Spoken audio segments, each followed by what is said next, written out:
Yes, reka ngusuze kandi ngwifuriza ibihe byiza uri mu mpande z'isi zigiye zitandukanye byemve kwizera niko nitwa n'amakuru akomeje gucaracara ku mbuga nkoranyambaga ngo abanyerondo bo mu karere ka Nyarugenge bashinjwa gukora akazi basinze, ariko ni ibintu bikomeje kutavugwaho rumwe, abandi bakajya ngo kunywera inzoga mu tubari bambaye imyenda y'akazi. Ni ikibazo ngo abaturage bavuga ko giteye agahinda n'impungenge, bakemeza ko gishobora kuba kiri mu bituma ubujura bukomeza kwiyongera muri kano karere ka Nyarugenge. Ibi byose nibyo tugiye kurebera hamwe. Ese kuko hari abanyerondo bakora akazi basinze, nize ngaruka bishobora kugira ku mutekano w'abaturage? Ese ubuyobozi bw'Akarere ka Nyarugenge na Polisi bavuga iki kuri iki kibazo?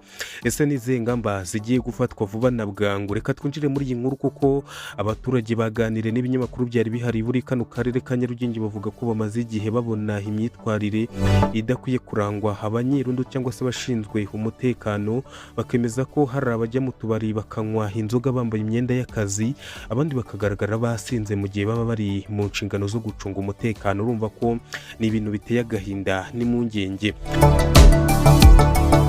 Abaturage rero bavuga ko iyo umuntu ashinzwe kurinda umutekano agaragaye yasinze bituma abaturage bamutakariza icyizere, ndetse bikaba banorohereza abagizi ba nabi gukora ibyaha bigiye bitandukanye.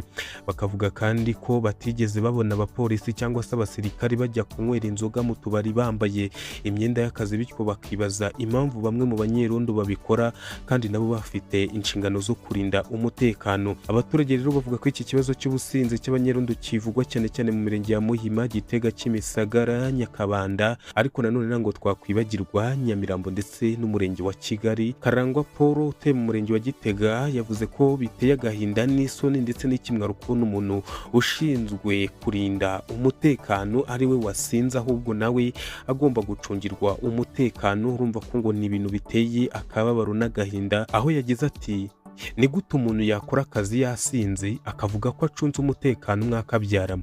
Ntabwo bikwiye. Hari umupolisi cyangwa umusirikari wajya gukora akazi yasinze cyangwa se akajya kunywera mu kabari yambaye imyenda y'akazi? Hari umuntu mwari mwabona w'umusirikari cyangwa umupolisi ajya mu kabari akajya kunywa inzoga yambaye impuzankano?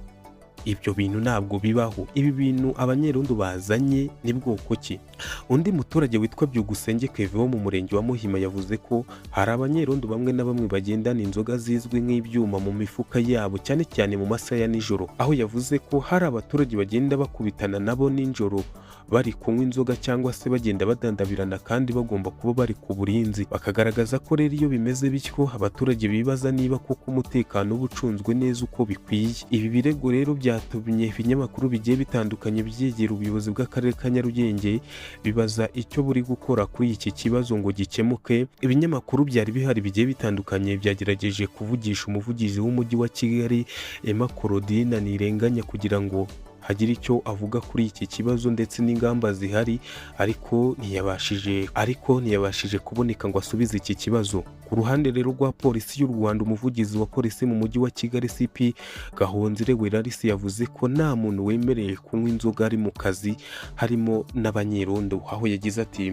tugiye kubikurikirana kuko ni imyitwarire mibi cyane. Umuntu ukora akazi k'umutekano ntakwiye kuvanga akazi n'inzoga. Ugaragayeho icyo cyaha cyangwa se iyo myitwarire arakurikiranwa. Polisi ifatanyije n'inzego z'ibanze igiye gukurikirana abanyerondo, kandi uzafatwa ashobora kwirukanwa igihe akomeje iyo myitwarire cyangwa se akoze amakosa cyangwa se akoze ibyaha bigiye bitandukanye.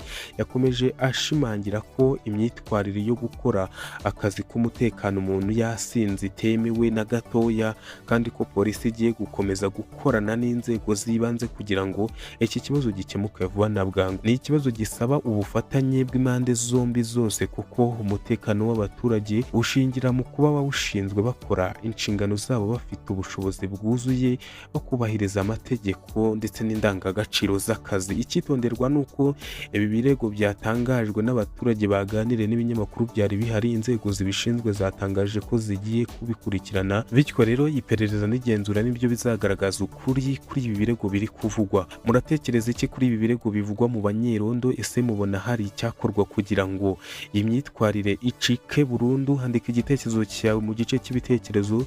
Niba ukunda amakuru yizewe kandi asesenguye kandi atangwa ku gihe, kanda subscribe ku Itohoza TV Rwanda kandi n'akamenyetso k'akazogera kugira ngo amakuru yacu ajye kugeraho mu bambere. Mwakoze cyane gukurikira Itohoza TV Rwanda, tuzongera kubagezaho andi makuru yizewe mu masaha ari imbere.